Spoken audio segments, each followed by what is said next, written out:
जुड़े हुए नागरिक उपभोक्ता मार्गदर्शक मंच से जुड़े हैं। मनीष साहब, स्वागत है आपका। दरअसल मैं ये समझना चाहूंगा कि इस तरह के मामलों में आप लोगों की भूमिका क्या होती है और इस मिलावट के धंधे पर आप अपनी राय क्या कुछ रखते हैं?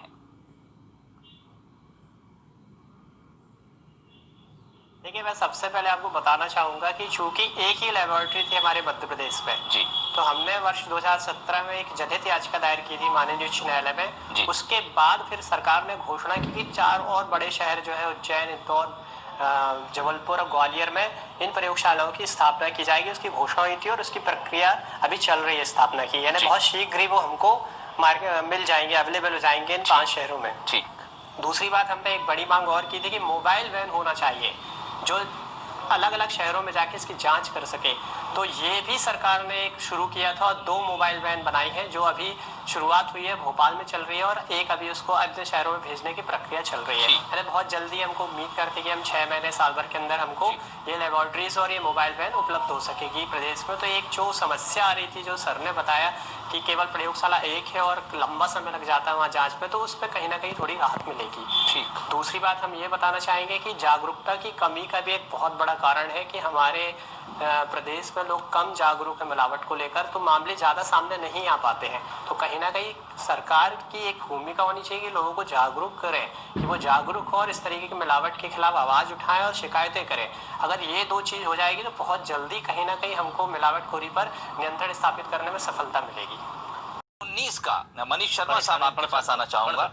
सुप्रीम कोर्ट ने एक फैसला किया था मिलावटखोरी के एक मामले में। सुप्रीम कोर्ट ने बेहद सख्त नाराजगी जताई थी और आरोपी को 6 महीने की जेल भेज दिया था। आप सामान्य तौर पर अगर किसी को जहर देकर मार डालिए, आप पर हत्या का मामला दर्ज होगा, आपको उम्र कैद हो सकती है और बहुत किन्हीं परिस्थितियों में आपको फांसी तक हो सकती है। लेकिन वही जहर जब आप धीमे रूप में किसी को दे रहे हैं, और 1-2 नहीं, आप 50, 100 और 1000 लोगों को वो धीमा जहर दे रहे हैं, ऐसे में 6 महीने की सजा क्या आपको कम लगती है? और दूसरी बात ये कि क्या आप लोगों ने कभी इस तरह की कोई याचिका कोर्ट में या फिर सरकार के सामने लगाई हो जिसमें आपने ये मांग रखी हो कि सजा बढ़ाइए, सख्ती बढ़ाइए, एक डर का माहौल पैदा कीजिए ताकि ये मिलावटखोरी पे किसी तरह से लगाम लगाई जा सके?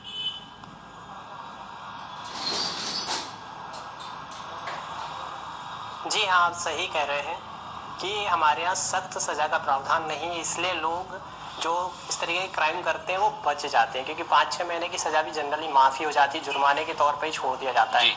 ये तो अभी अभी शुरू हुआ है, नहीं तो मैं आपको बताना चाहूँगा कि 2017-18 के पहले ये स्थिति थी मध्य प्रदेश में कि 25% मामले ही न्यायालय तक पहुंचाए गए थे, बाकी सब डम पड़े हुए थे। आप उसकी प्रशासनिक रिपोर्ट जो होती है विभाग की, आप देख सकते हैं जी। आप पूरा नेट पर मिल जाएगा, आप उसकी स्टडी कर सकते हैं जी। थोड़ा विगत सरकार ने कोशिश की थी कि उन्होंने लगभग 41% को इस तरीके के मामले में NSA लगाया था, राष्ट्रीय सुरक्षा अधिनियम के अंतर्गत उनको जेल भेज दिया था। अदरवाइज तो ये पहले जेल जाने वाली प्रावधान तो हम देखते नहीं थे, हम बचपन से देखते आ रहे हैं और हम भी सालों से इस फील्ड में लगे हुए हैं लोगों को जागरूक करने के और इसकी आवाज़ उठाने के। तो हमने ऐसा कुछ नहीं देखा था कि कोई कठोर प्रावधान हो सजा का। हाँ, हमारी संस्था ने और कम से कम 10 अन्य सामाजिक संस्थाओं ने, सबने एक साथ हम लोगों ने प्रेस कॉन्फ्रेंस करके ये मांग करी थी कि कम से कम 10 वर्ष की सजा दी जाए या फांसी की सजा इसमें नियत की जाए, क्योंकि ये जान के साथ खिलवाड़ है।